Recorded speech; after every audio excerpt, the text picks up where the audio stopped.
अच्छा, तो मैं जो बात बता रहा था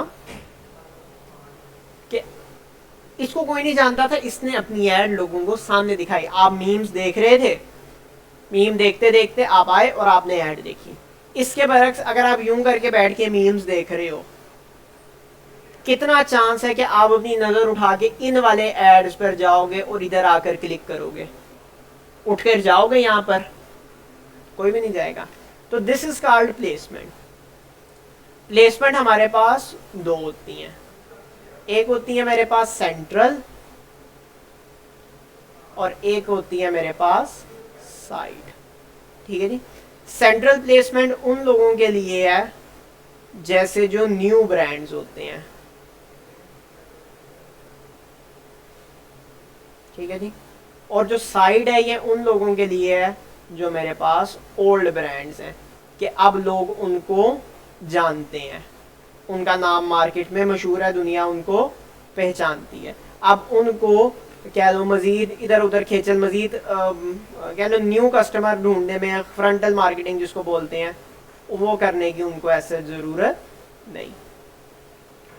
ओके जी, ये होती है प्लेसमेंट।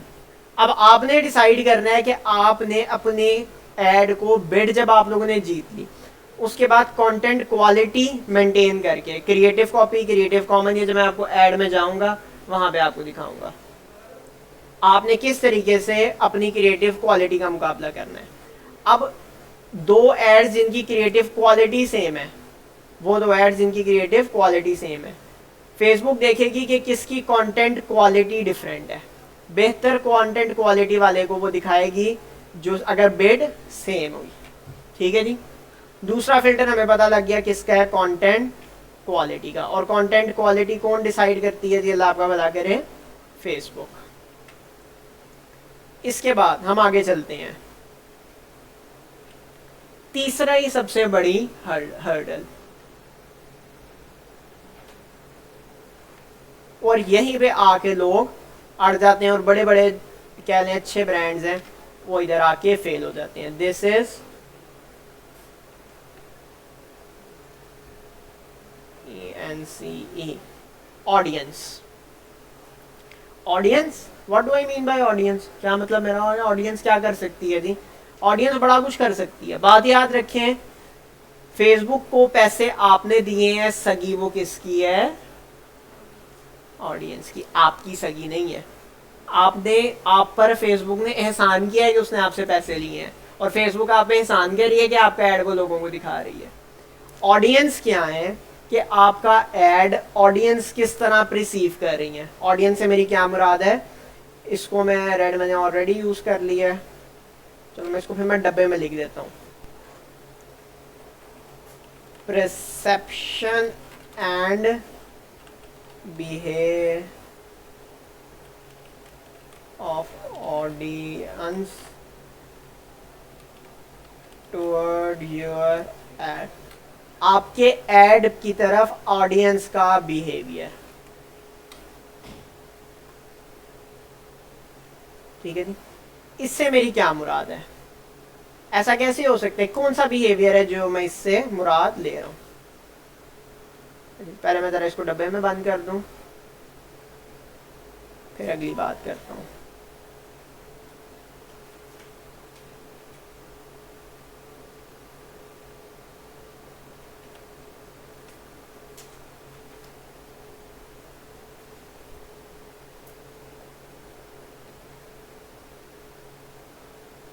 मैं आपको एक बात एक्सप्लेन करता हूं।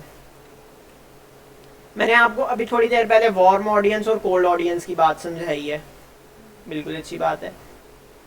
वार्म ऑडियंस या वार्म इंटरेस्ट, ऐसी ऑडियंस जिनके इंटरेस्ट अभी फ्रेश हैं, और कोल्ड जिनके इंटरेस्ट ठंडे पड़ गए हैं, अब वो उस चीज में इंटरेस्ट नहीं ले रहे। अच्छा जी, अब क्या होता है, ऑडियंस को एक ऐड दिखाया गया, ऐड जी दिखाया गया, ये है जी, ऑडियंस को ऐड दिखाया गया। अब ऑडियंस इसमें वार्म बिहेवियर शो करती है। ऑडियंस, ये ऐड है, मैं इसको इस तरह थोड़ा सा फिल अप कर देता हूं कि आपको पता रहे कि ये ऐड है। ऑडियंस इसमें वार्म बिहेवियर शो करती है, गरमाइश शो करती है, एक्टिविटी शो करती है। एज अ रिजल्ट क्या होगा कि आपकी जो क्रेडिबिलिटी है, ये ऐड किसका है जी, आपका, ये आप बैठे हुए हैं, ओके जी। एज अ रिजल्ट जब ऑडियंस से वार्म रिस्पॉन्स शो किया, मेटा के नज़दीक आपकी क्रेडिबिलिटी इंक्रीज हो गई, credibility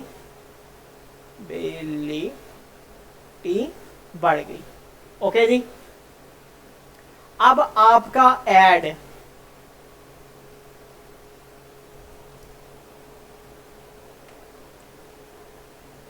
more relevant, are a means relevant audience, मैंने टाइम बचाने के लिए मुख्तसर लिख दिया, ज़्यादा रेलिवेंट ऑडियंस को दिखाया जाएगा।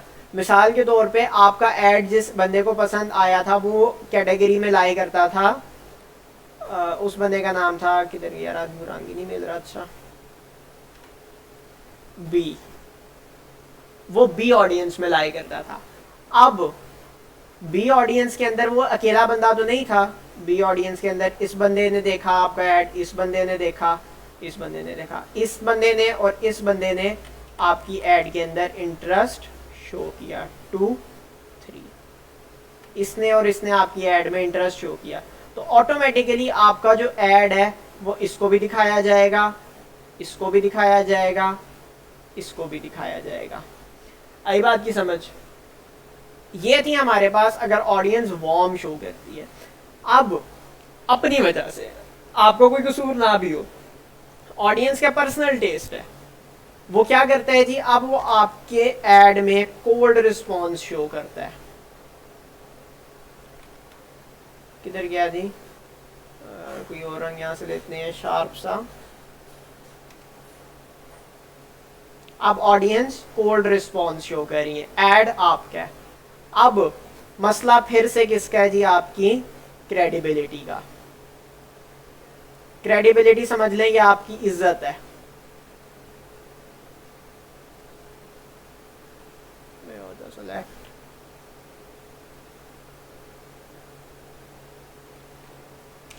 अब जब आपको ऐड दिखाया गया और आपकी ऑडियंस ने कोल्ड रिस्पॉन्स शो किया, तो आपकी जो क्रेडिबिलिटी थी पहले वो क्या हो रही थी, इंक्रीज हो रही थी।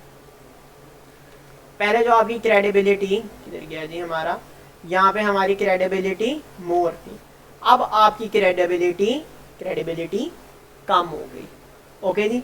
और जैसे ही आपकी क्रेडिबिलिटी कम हुई, आपका इसमें देखो कसूर कोई नहीं है, ऑडियंस की अपना उसका मूड खराब था, उसको यार ऐड नहीं चाहिए थी, उसने खरीद लिया, उसको ज़रूरत ख़त्म हो गई, उसका मकसद ख़त्म हो गया आपकी चीज़ खरीदने का, लेकिन आपकी क्रेडिबिलिटी गिर गई।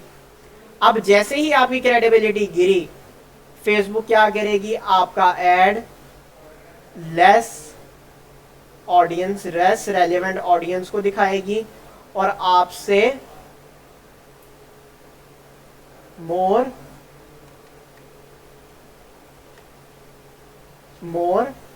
बिड तलब करेगी, आपसे ज्यादा पैसे मांगेगी और आपका ऐड कम लोगों को दिखाएगी।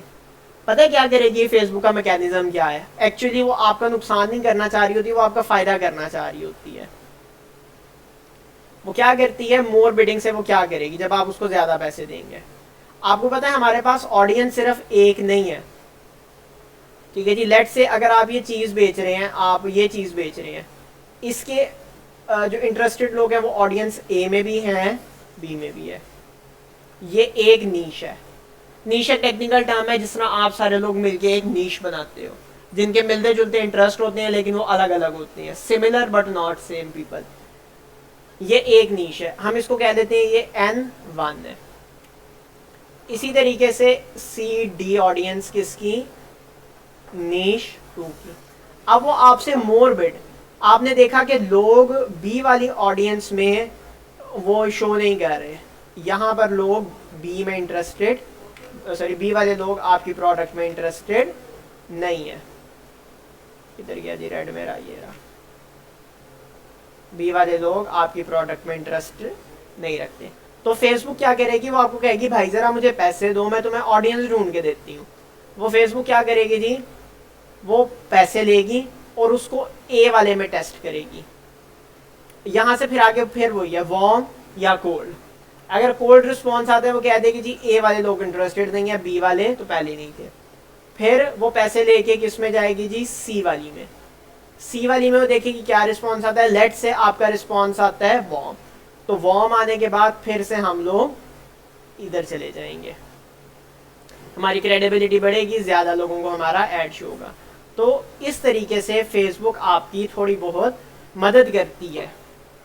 और ये वो 3 चेक पॉइंट्स हैं, जब कोई बंदा ये तीनों, जब कोई ऐड ये तीनों चेक पॉइंट्स गुजर लेती है उसके बाद वो मुझे मेरी फीड के ऊपर शो होती है इस तरीके से, या इधर मेरी फीड के अंदर कोई ऐड नहीं आ रही।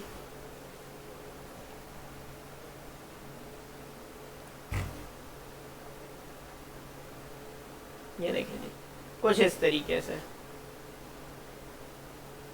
आई बात की समझ। अब इस ऐड ने सबसे पहले बिडिंग बीट की, इसने बिड जीती। बिड जीत जाने के बाद इसने अगला स्टेप कौन सा पॉज किया था, अपने कंटेंट के हवाले से इसने कंटेंट कंट्रोल अपना अप्रूव किया, इसका कंटेंट फेसबुक ने अप्रूव किया और उसके बाद ऑडियंस ने इसको अप्रूव किया तो ये मेरे तक पहुंची और मैं भी ऑडियंस हूँ। अगर मैं इसके ऊपर ना रुकता और अगर मैं बगैर इंटरेस्ट जाहिर किए मैं आगे निकल जाता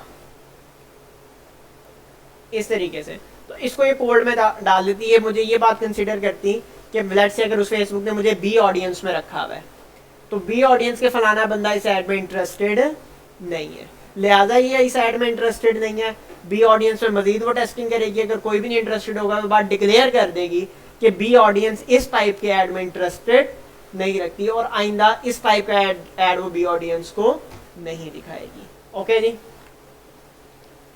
ये तो थी हमारे पास थोड़ी सी इसकी थ्योरेटिकल बेसिक। ये कौन से साइकोलॉजिकल पॉइंट्स हैं, कौन सी टेक्निकल बातें हैं जिनका आपने ख्याल रखना है अगर आप क्या लें अपना क्या उसको कहते हैं मकाम पैदा करना चाहते हैं। ओके जी, 3 पॉइंट्स जो मैंने आप लोगों के साथ डिस्कस किए। सबसे पहले बिडिंग का, बिडिंग के बाद मैंने आपको दिखाया कंटेंट क्वालिटी का, आपको क्वालिटी कैसी देनी है, और उसके बाद ही अगला पॉइंट है ऑडियंस का। ये तीनों पॉइंट्स डिस्कस कर लेने के बाद हम लोग आ जाएंगे फेसबुक के ऊपर, और फेसबुक के ऊपर आप अपने सी मोर के अंदर आ जाएंगे और आप अपने एड्स मैनेजर के अंदर आ जाएंगे। ठीक है जी, और आप अपना एड्स मैनेजर लॉगिन कर लेंगे, जो कि मैं आज आपको सिर्फ लॉगिन करना सिखाऊंगा। आई थिंक मेरा तो ऑलरेडी लॉग इन है, अगर ना हो तो मैं आपको दिखा देता हूँ। सिंपल, आपने अपना पेज ओपन करना है। ठीक है जी, जिस पेज से आपने ऐड रन करनी है। मैं अगर फेसबुक ओपन करूं, लाजमी नहीं होता, but this is more like a ritual कि ये आपको आना चाहिए। ठीक है, जॉब करनी है, बिजनेस करना है, शॉपिफाई जो चल रहा है वो तो सारी पेड एड, सारा पेड एड्स पे रहा है। ये आपने अपना पेज ओपन किया और यहाँ से आके आप अपने एड्स मैनेजर में आ गए। ये हमारे सामने हमारा एड मैनेजर ओपन होके आ गया। कैंपेन, डिलीवरी, बिड स्ट्रेटेजी, ये मैंने आपको बिड स्ट्रेटेजी बताई। बिड अगर आप इसके ऊपर होवर करें ये आपको बता देगा। ठीक है जी, किस तरीके से मेटा आपके उसमें वो करे, टेक्निकल जुबान में लिखा हुआ है लेकिन मकसद बात बताने का वही है कि लोगों में कंपटीशन कैसे जीते। बजट, मैक्सिमम बजट आपने मेटा को कितना अलॉट किया है, एट्रीब्यूट, सेटिंग्स, ये सारी चीज़ें हम लोग फ्यूचर में देखेंगे। ओके जी, हाँ, एक इसमें मैंने बात बताने से रह गई। इम्प्रेशन रीच होता है कि कितने लोगों तक आपका ऐड पहुंचाया गया, इम्प्रेशन होता है कितने लोगों ने आपके ऐड पर क्लिक किया। ठीक है जी, रीच कितने लोगों तक आपका ऐड पहुंचा, कितनी बार आपका ऐड स्क्रीन पर दिखाया गया, कॉस्ट पर क्लिक, एक क्लिक पर कितनी कॉस्ट आ रही है। बिडिंग का ये वेरियस कैलकुलेशंस होती हैं उनके नतीजे में। ओके जी, एक क्लिक पर पैसे कितने लग रहे हैं और अमाउंट आप टोटल कितनी स्पेंड कर चुके हैं, और एंड ये ऐड जो कैंपेन है ये ख़त्म कब होगी। ओके जी, एक बार मुख्तसरन इन सारी बातों का ओवरव्यू सुन लें, क्योंकि मैंने फिर आगे जब हम लोगों ने चलना है तो फिर हम लोगों ने सारी कैंपेन्स वगैरह उसको देखना है, इतना टाइम नहीं होगा बार बार रिपीट करने का। सबसे पहले बिडिंग होती है। बिडिंग में क्या होता है, एक आप वेरियस सेलर्स फेसबुक को मुख्तलिफ प्राइसेस देते हैं। फेसबुक उनका एवरेज मालूम करती है और उसमें एक प्राइस सेट कर देती है कि अगर आपने फलां ऑडियंस को ऐड दिखाना है तो यहाँ पे आपने इतने पैसे देने हैं, और किस तरीके से पैसे देने हैं इसको बोलते हैं बिडिंग स्ट्रेटेजी। इसके बाद जब ऐड बिड जीत जाता है उसका चेक किया जाता है कंटेंट क्वालिटी, क्योंकि एक ऐड तो जाहिर सी बात है बिड नहीं जीतता, वेरियस एड्स होते हैं वो बिड को जीतते हैं। उसकी कंटेंट क्वालिटी चेक की जाती है, उसकी चेक किया जाता है कि उसकी क्रिएटिव कॉपी कितनी अच्छी है, यानी कि उसकी डिस्क्रिप्शन कितनी अच्छी है, उसका क्रिएटिव कॉमन यानी कि उसकी वीडियो वगैरह कितनी अच्छी है, उसकी प्लेसमेंट कैसी है, वो पेज के सेंटर में रखा हुआ है या पेज के साइड में रखा हुआ है। ओके जी, इसको बोला जाता है ये हमारी क्या है, ऐड की प्लेसमेंट।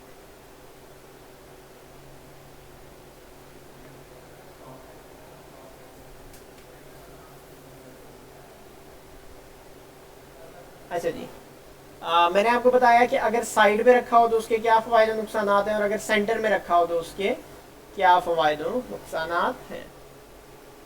सेंटर न्यू ब्रांड्स के लिए होता है, जो साइड है ये ओल्ड पक्के ब्रांड्स के लिए होती है जिनके अपने जो कस्टमर्स हैं वो फिक्स्ड हैं। उसके बाद ऑडियंस का मैंने आपको बताया, ऑडियंस की परसेप्शन और बिहेवियर आपके ऐड की तरफ डिसाइड करता है कि आपका ऐड पर्टिकुलर नीश में रहेगा या नहीं रहेगा। ठीक है जी, और इसके बाद किस तरीके से होता है, वो वार्म रिस्पांस शो करेंगी तो आपका ऐड उस टाइप के ज़्यादा लोगों को दिखाया जाएगा, और अगर ऑडियंस ठंडा रिस्पांस शो करेंगी तो आपका ऐड उस टाइप के कम लोगों को दिखाया जाएगा।